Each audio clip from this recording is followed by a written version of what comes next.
So I say they're very different from the aspirations of students moving into university. And if we really try to attract students into that, I mean, my experience as an academic administrator will tell me that we will be unsuccessful. And there's very good reasons for that. I'd say the problem of enticing new scientists is a really complex one.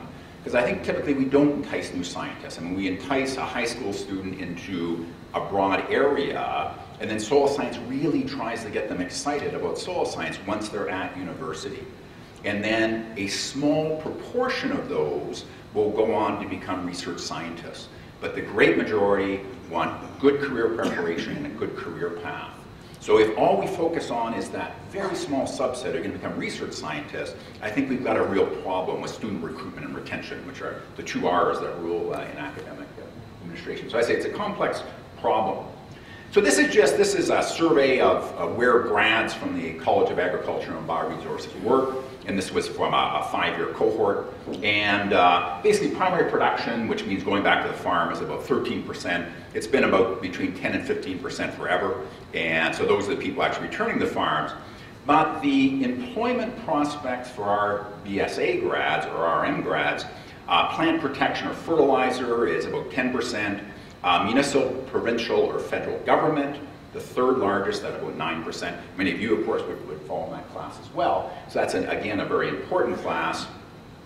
Independent agri-retail tends to be the smaller companies that cover off a number of bases, but certainly fertilizer and agronomy is a big part of that.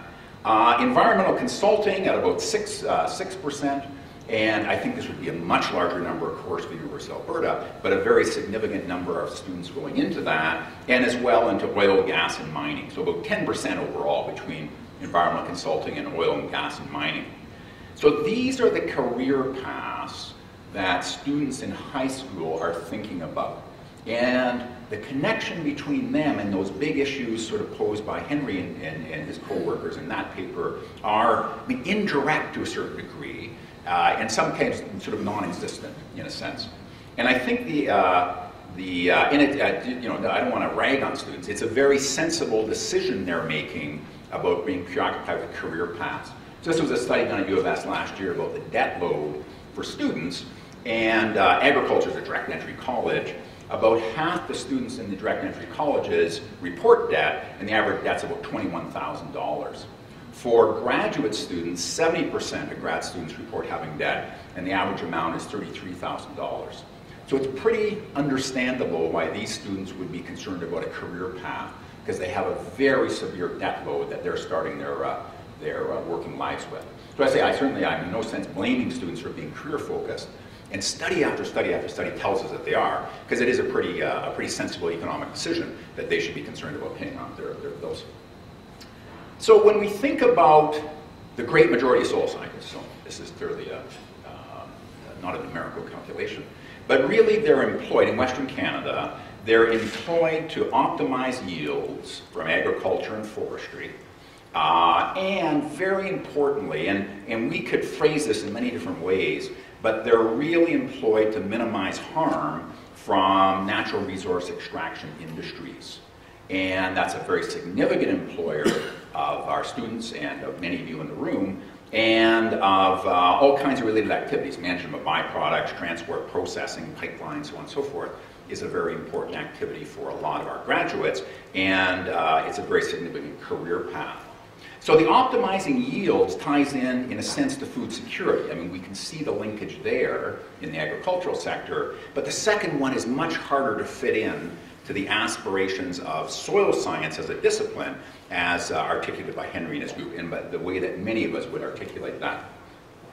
So even the point of this is to show, even in Saskatchewan, mining and petroleum now is a larger part of the provincial economy than is agriculture, forestry, fishing, and hunting. I mean, these are big industries for Western Canada, and a very significant part of the economy. And of course, this graph for Alberta would be even a larger proportion for it. I would argue as well, when say awareness of the Canadian Society of Soil Science and attending some meetings, the great majority of soil science research at university is also in these areas. So there's very little, at one point there was a sense that the federal government would fund curiosity-driven research, like I'm curious about something, give me money. And those days are pretty much over, I would say. I mean, it's much more linked now with technology, applied science, and there's a tremendous amount of funding. So even at University of Saskatchewan, I mean, a significant number of my colleagues work on oil sands related issues, and that's a very significant funder of their activities. So it's not only in terms of undergraduate preparation, but the grad student projects are increasing in these areas, and they're aligned much more with that sector. And it's very important, I think, that this is not just a Western Canadian issue. So it really transcends our borders. And I'm quite fascinated, Doug Saunders writes for the Globe and Mail. I think he's a very good columnist. But he was talking about the scale of activity by Canada and Africa. And what he says is, though most Canadians don't realize that Canada is now the largest foreign mining operator in the continent, exceeding even China. And later on he says, along with those miners come the people building roads and dams and buildings. Our engineering firms are among the largest on the continent. So this is a extraction of natural resource. It makes sense. I mean, we have strong industries in that, and now we're doing it in other countries. So in a sense, harm minimization is it's a Canadian issue, but it's also our linkage with an international sector as well. We need to be concerned about our industries going to other environments and not minimizing the harm that they're causing in those environments. So I say it's a Western Canadian issue, but it's also really, I think, a broader issue to a large degree. But I think it's fair to say that the discussion of this really rarely occurs in discussions about the future of soil science. And it's not a very clear aspiration for us. And I think there is many people in Canadian society, and this would include about 95% of my friends, who would view that sort of de facto, if research is funded by a resource extraction industry, it's dirty money. Okay, so there's a little guy passing some money under the table there. I mean, the common perception of what's happening with research at universities in this area, and that it really, by accepting the money, you can no longer be an honest scientist somehow. I mean, I think that'd be a very widespread perception. I said 95% of my friends, I'm sure, would share that opinion. And this has been around for a long time. This is another article by Philip Beebe from Cornell. And it refers to an article called the Humanities in the Age of Money from the mid-90s. And it talks about how the struggle that the humanities have in this world of the age of money, basically. And basically there's three elements to it. A promise of money, which is basically a career path that leads to a job. A knowledge of money, which would be economics. We're not very strong in that. But a source of money, where the field receives significant funding from another source. And in fact, soil science, I mean, the reason we attract students is often that career path, and the reason that we have the level of research activity we do is because of the acceptance of money from the resource extraction industries. So I think there's a real danger for soil science if the two become detached. If if where we say we want to go as a discipline becomes really detached from what the professional soil scientists are doing. And that, there needs to be a reconciliation of that. And it's by no means being an apologist for industry, and certainly not for the Harper government, which I would never be. So it's not apologize, not making excuses for what we do, but it's bringing it into our science and doing good science around it. I think is something we really have to be a bit more concerned about in the future. So this is just the blowing up. We've already seen this about the Renaissance is upon us. And they talk in here, the global soil science community should act promptly and deliver, so on, so on, and so forth. But really the question is, I mean, who is a member of the global soil science community? If it's only those people who are working at that level and conducting research programs, and we become detached from the really practitioners of soil science, I think there's a real danger there for the sector overall. So I think in terms of what the future should hold, in terms of the nitty-gritty of the future, I think we have to work harder as a discipline, and especially at the academic level perhaps, that really acknowledges that harm minimization, however we want to call that, is an important part of what we do. And as long as the Western Canadian economy and our export economy is really founded on this, it's something that we need to do a really good job of. It's not just something that we can sort of set aside as an anomaly, but really look at much more fully in terms of how we can do this. So I think as a discipline, we have to incorporate that in, to be much more mindful of how we do that. And in part, I think what we need is a much stronger interaction between academic soil science, university and government, and professional soil scientists or practicing soil scientists in environmental consulting and agronomy. And say if those become too detached, if what you're doing in your day-to-day life has very little relationship with what we're teaching in the university, then that could be, I think, a tremendous concern for the future. And we will all suffer because unless we attract students in the university, there's no, we talk a lot about pipelines in Alberta, but there's no human resource pipeline. You know, we need lots of students coming in to do soil science or taking soil science courses such that we have a good capacity for the future and development. So it's a concern for both of us in a sense. We need students and you need employees or co-workers in the future. So we need to do that. So we really need that stronger interaction. So I think I mean, one element of that, and this should really go both ways in a sense. I mean, we need more advice, I think, from practicing soil science about what we should be teaching. And as well, perhaps there are courses and short courses and workshops that the academic side or the government side should be putting on for professionals in the field as well. And I think Alberta does a better job in that, Saskatchewan, but it's certainly something that we could develop more. So really a two-way interaction in terms of knowledge. I mean, what should we be teaching? And what can we offer to practicing soil scientists in terms of skill improvement? So I think that's one thing we can do more of. We're doing it to a certain degree. I think there are some career, you know, I mean, the number one question an incoming student's going to have is, so where are the jobs in this field? And I think we could do a better job as a profession by centralizing those, by, you know, having a site where your various companies in various areas are posting their summer student jobs. I mean, it's more efficient for you, and we can point them and say, oh, there's 63 students on these summer job sites. This is great, right? I mean, there's a real sense of dynamism in the industry.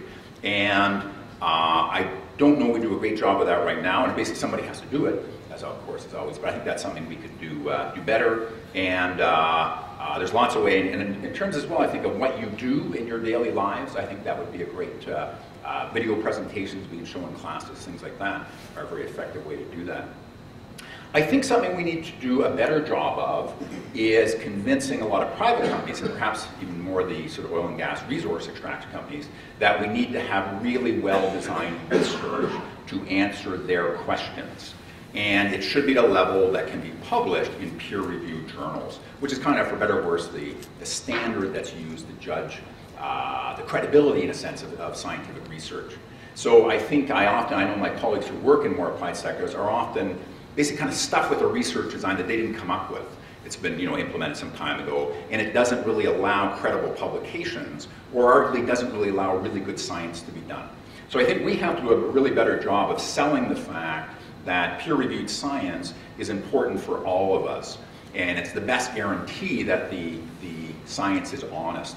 So I think we need to do more applied research and better applied research, because it really, you know, an issue I really try to preach to my students is that what we all really aspire to as applied scientists is evidence-based decision making. You know, we need to have the evidence that allows us to make good decisions about resource management. And Ross gave a great example this morning of the phosphorus limit in manure. You know, there's evidence, there's good evidence we should be doing something, and why aren't we doing it? And that's our job, really, as scientists, to hold people to task for that, as Ross did this morning. So that's, I think, we need, the academic community needs to sell better. It's not just a make work project to have replicated designs and so on. It's central to what we do in terms of the publication of good science. I think we need to have more opportunities, I say, for students to get their hands dirty in the field. I mean, when I started at U of S, actually, there was very little field training. And I think in many Western Canadian universities, when the mapping program was really active, that's what provided the field work. So many students would go through, they got summer jobs in soil mapping and became very proficient soil mappers. But that ended, of course, in about the mid-90s and dried up entirely. And many soil science departments were stuck with very little training for their students in the field. So when I joined the department in U of S in '89, we had you could graduate with 1 day of field trip in your 4 years, because the assumption was you're going to be working for surveys for the summer, so we didn't need that. And that's good enough, and we really, that ended very abruptly, again, the guillotine, but basically with the loss of the soil mapping programs, we really lost that field experience, and so we responded to that at U of S, and many other places have, by really beefing up our field components. So now we have 7 classes. I mean, a student could graduate in some cases with about 35 or 40 days in the field. primarily soils, but with other components as well. So a greatly enhanced tier of field experience compared to what we offered back in the days when surveyed. So that's, I mean, we can do it at the academic level, but it's very important as well that the summer job opportunities be there so our students can get that type of experience as well. We only provide a certain range of experience. So those sort of summer job opportunities are really critical as well. And as well, I don't think there's any, in terms of enticing new scientists, I say that's a complex business, but I don't think anything does it like fieldwork, quite frankly, for most people. Okay, I mean, I think many people go into soil science because they have some very good field experience at some point in their program, and it really attracts them into the field. So there's great camaraderie around it. I mean, you put, you know, young people out in the field together, there's lots of dynamics happening there, and it's usually a very positive experience for them. So it's certainly something that we can do both in terms of the academic world, but also your place of employment as well. So how and where will this occur? I mean, we've lost our national coordination entities. So things like the Expert Committee on Soil Classification is permanently disbanded, I think. There's no longer sort of national level field trips put on by Agriculture in Canada. So we really lost a tier of administrative arrangements that provided a degree of national coordination. And there's some very good evidence from, especially from Brazil and France, that that's not, you know, terminal for the discipline as long as there's strong national and state societies that can kind of step in and fill that void. So they're both really sort of thriving in terms of soil science, but they have very robust national and state societies for soil science. So the Canadian Society of Soil Science, of course, performs a very good role, and we've done very well on the national level. The American Society of Soil Science has really struggled to replace itself. So as somebody, you know, as someone jokes, the average age gets 1 year older every year in the American Society. They just don't bring in new people. Whereas the Canadian Society, we really successfully replaced. I mean, there was that great tier of soil scientists in sort of the 60s and 70s hirings. They're mostly retired now, but they've been largely replaced in terms of numbers and vitality by the new group that's there. So there, and the annual meetings are great. They're a great venue for graduate students, but it's not anywhere near as successful as the professional soil scientists. And there's lots of reasons for that. I mean, it is intended to be a grad student-friendly venue. But as well, our meetings are in summertime. Most people working in the field are in the field in summertime. It involves national travel, which is, I think, more difficult to sell increasingly everywhere now. But so the Canadian Society performs a function, but it's not perhaps this sort of professionalization, engagement in the profession.